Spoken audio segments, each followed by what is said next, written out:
आदम अलैहिस्सलाम की पैदाइश कैसे हुई?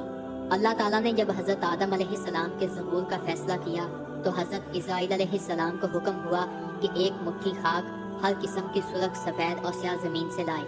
हज़रत इज़राइल अलैहिस्सलाम ने हुक्म की तामील की और रंग बिरंगी मिट्टी की मुट्ठी ज़मीन से लेकर अल्लाह ताला के हुक्म से ताइफ और मक्का के दरमियान रखी। अल्लाह ताला ने उस मिट्टी पर अपनी रहमत की बारिश बरसाई और अपनी कुदरत कामला से हज़रत आदम अलैहिस्सलाम का पुतला इस मिट्टी के खमीरे से बना दिया। 40 बरस तक वो पुतला कल्बो बेजान वहाँ पड़ा रहा और जब अल्लाह ताला ने चाहा कि अब हज़रत आदम अलैहिस्सलाम का ज़हूर हो तब रूह को हुक्म दिया कि इस पुतले में दाखिल हो जाए। रूह लतीफ़ ने खाके कसीफ में दाखिल होने से इनकार किया मगर अल्लाह ताला के हुक्म से सर की तरफ से दाखिल हो गई। रूह जैसे जैसे अंदर पहुंचती गई ठीकर की तरह मिट्टी का पुतला गोश्त पोस्ट में बदलता गया और जब रूह सीने मुबारक में पहुंची तो हज़रत आदम अलैहिस्सलाम ने उठने का इरादा किया और वहीं ज़मीन पर गिर पड़े। इस बात का जिक्र अल्लाह ताला ने कुरान पाक में किया है कि इंसान जल्दबाज पैदा हुआ है।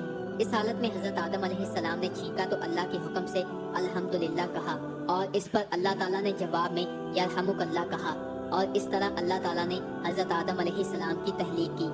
जब रूह मुकम्मल जिस्म में दाखिल हो गई तो अल्लाह ताला ने एक फरिश्ते के जरिए जन्नत से एक जोड़ा कपड़ों का ज़मीन पर भेजा और फरिश्ते ने हज़रत आदम अलैहिस्सलाम को तन्हाई में ले जाकर कपड़े पहनवाए और अल्लाह ताला ने अपनी रहमत से हज़रत आदम अलैहिस्सलाम को इज्जत के तहत पर बिठा दिया।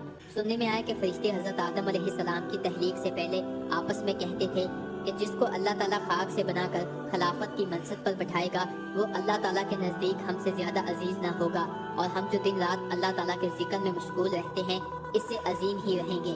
मगर जब अल्लाह ताला ने हज़रत आदम अलैहिस्सलाम को बना दिया तब अल्लाह ताला ने फरिश्तों को जो हज़रत आदम अलैहिस्सलाम के गिर्द सफ़े बांधे वो अदब खड़े थे हुक्म दिया कि हज़रत आदम अलैहिस्सलाम को सजदा करो और फरिश्तों ने फौरन सजदा कर दिया।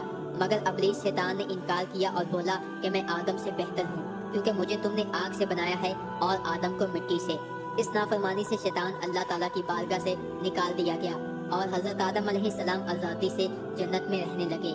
जब हज़रत आदम अलैहिस्सलाम ने तन्हाई महसूस की और किसी महरम के बारे में सोचा तो अल्लाह ताला ने अपनी कुदरत से जब आदम अलैहिस्सलाम सो रहे थे तो उनके पहलू में हवा को पैदा कर दिया। जब हज़रत आदम अलैहिस्सलाम बेदार हुए तो एक पाकबाज औरत को पास बैठे देखा तो पूछा कि तू कौन है। तब हज़रत हवा ने कहा कि मैं तेरे बदन का हिस्सा हूँ और अल्लाह ताला ने मुझे तुम्हारी पसली से पैदा किया है। अल्लाह ने हज़रत हवा को इतना हुसीन बनाया था कि अगर तमाम आलम की खूबी 100 हिस्से करें तो 90 हिस्से को हवा मिले और 10 हिस्से बाकी आलम को मिले। इस पर हज़रत आदम अलैहिस्सलाम ने अल्लाह ताला के हुजूर सजदा शुक्र अदा किया। अल्लाह ताला ने आदम अलैहिस्सलाम और हवा अलैहिस्सलाम को फरमाया कि जन्नत में जहाँ चाहे रहें मगर उस दरख्त के करीब मत जाना।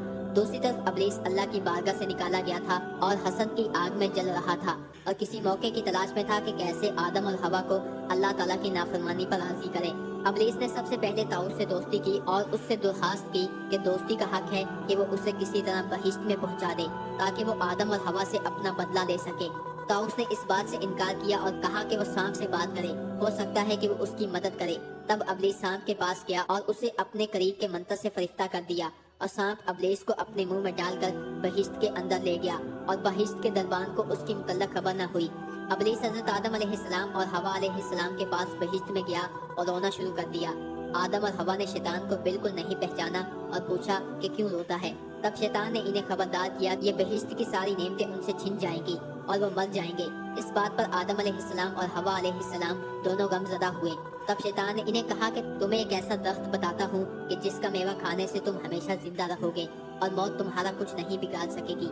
आदम अलैहिस्सलाम के पूछने पर शैतान इन्हें इस दरख्त के पास ले गया जिसके बारे में अल्लाह ताला ने इन्हें मना किया था, मगर आदम अलैहिस्सलाम ने इसे खाने से इनकार किया और कहा कि वो हरगिज़ अल्लाह की नाफरमानी नहीं करेंगे।